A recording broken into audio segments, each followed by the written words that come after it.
Sindiket pengemis warga asing beri kanak-kanak ubat batuk tumpas.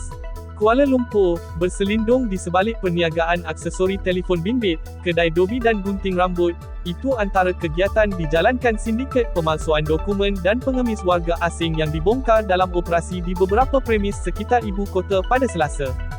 Lebih mengejutkan, sindiket tersebut turut memberikan ubat batuk kepada kanak-kanak untuk menidurkan mereka ketika dibawa mengemis di beberapa lokasi sekitar ibu kota.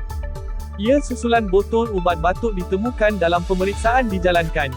Pemeriksaan mendapati perniagaan yang dijalankan itu sekadar mengaburi mata pihak berkuasa selepas mendapati terdapat puluhan pasport dipercayai memiliki kod palsu di bahagian belakang premis terbabit. Wartawan Sinar Harian yang berpeluang mengikuti operasi kira-kira jam 9 malam itu mendapati bahagian atas premis terbabit dilengkapi dengan kawalan ketat selain memerlukan akses khas untuk melaluinya.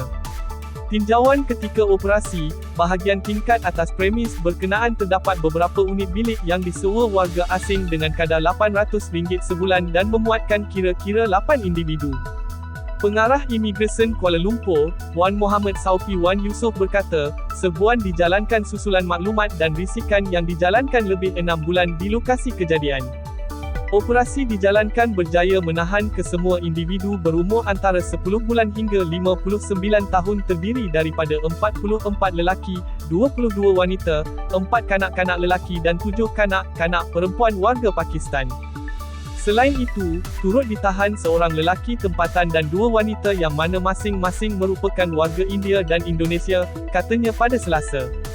Katanya, siasatan mendapati lokasi ini merupakan pusat kepada sindiket pengemis warga asing susulan penemuan beberapa tong dipercayai digunakan untuk mengemis ketika pemeriksaan dijalankan. Selain itu, sindiket turut didapati menjalankan kegiatan pemalsuan dokumen susulan penemuan puluhan pasport ketika serbuan dijalankan.